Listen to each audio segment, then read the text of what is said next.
déjà plus de 700 mosquées. Parmi elles, on trouvait un lieu unique et saint que l'on appelait Al-Qarawiyyin, la plus ancienne université du monde. Me revient en mémoire cette anecdote du temps de la dynastie des Mérinides.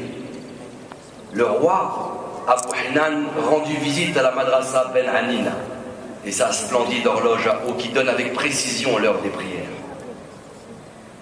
Devant tant de beauté, il demanda que lui soit présenté le livre des comptes afin de connaître le coût d'un tel édifice. Méthodiquement, il feuilleta le document et sans en lire davantage, le déchirant en le jetant dans le canal, déclamant ses lèvres ces mots d'un poète arabe anonyme: une chose belle qui est chère n'est pas chère. Comment assez payer une chose qui plaît? La beauté n'a pas de prix.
La ville de Fès reste le berceau de mon enfance.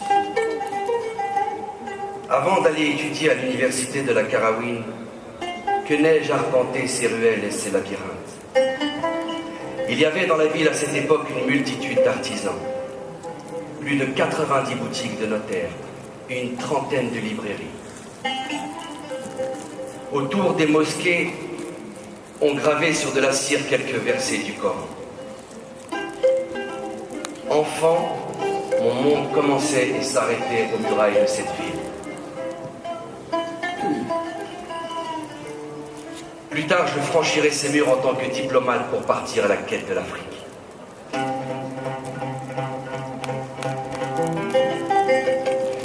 Lorsque j'avais 16 ans, mon oncle fut envoyé par le roi de Fès comme ambassadeur auprès du seigneur de Tombouctou et décida de m'emmener avec lui. À peine arrivé dans la région de Dara, la notoriété de mon oncle comme poète parvint aux oreilles du seigneur de Ouarzazate, un homme réputé pour sa générosité et sa courtoisie. Bien qu'il ne comprît pas la langue arabe, il prenait un plaisir particulier à écouter sa musicalité. Le seigneur de Ouarzazate envoya une lettre à mon cher oncle en lui indiquant qu'il était désireux de le voir et de le connaître. En mission royale, il déclina l'invitation. Et ce fut l'occasion pour moi de vivre ma première aventure officielle. La poésie à cette époque était une partie du savoir, la manière originelle d'exprimer ses sentiments et ses passions. Les artisans de Fès savaient évoquer l'amour pour leur ville, avec un art de la rime inégalable.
nombreuses sources donnent naissance à des ruisseaux limpides.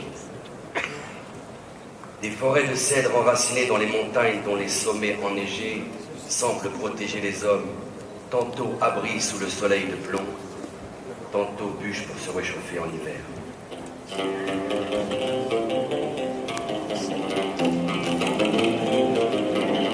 La vie des villages semble rythmée par les réjouissances et les souffrances qui ponctuent immuablement les cycles de la nature. Ton truc, attention. La poésie de ces peuples amazirs transporte au-delà des océans, survole les falaises afin que chacun puisse retrouver ses proches.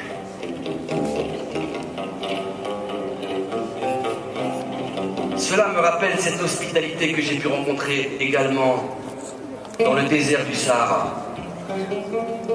Cet espace, ce sentiment de liberté qui s'ouvrait sous chacun de mes pas. Mes roulades dans le sable pour dévaler les dunes. Cette immensité qui me paraissait sans frontières. La nuit tombée, le ciel devenait si proche que j'avais l'impression qu'en tendant à peine la main, je pouvais toucher les étoiles.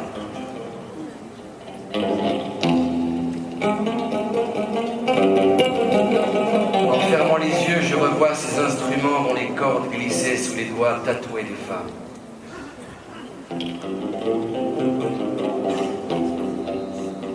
Poétesse de l'Atlas, griotte du désert, vous qui savez mieux que quiconque chanter la beauté de la montagne, déclamez-nous la grandeur de la vie nomade.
Dans son récit Ibn Battuta, originaire de Fès.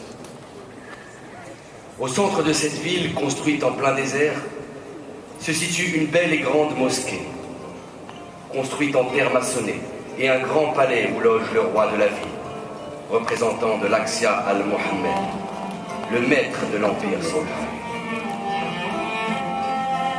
À Tombouctou, on croise déjà à cette époque des artisans, des marchands et des tisserands. Les femmes portent gracieusement le voile sur le visage, sauf les esclaves qui n'y sont pas contraintes. Dans l'organisation de la cité, il y a plusieurs puits d'eau douce. Et lorsque le grand fleuve Niger est en crue, un système de canaux ingénieusement creusés apporte de l'eau courante jusqu'à la ville. Je voudrais enfin évoquer une bien singulière coutume. À chaque fois que quelqu'un veut s'adresser au roi, il doit s'agenouiller devant lui, prendre de la terre et s'en asperger la tête et les épaules. Il est vrai que le roi de Tombouctou, émissaire du Songhai, était riche, respecté et avait couvert son pays de fortune. Mais le royaume de Ségou a connu un bien plus grand héros, Soundiata Keïta. À 18 ans, Soundiata Keïta avait la majesté d'un lion et la force d'un buffle. Sa parole était l'autorité, ses yeux étaient de feu, ses muscles étaient de fer. C'est lui qui vainquit Ismaoro Kanté, le maléfique roi sorcier.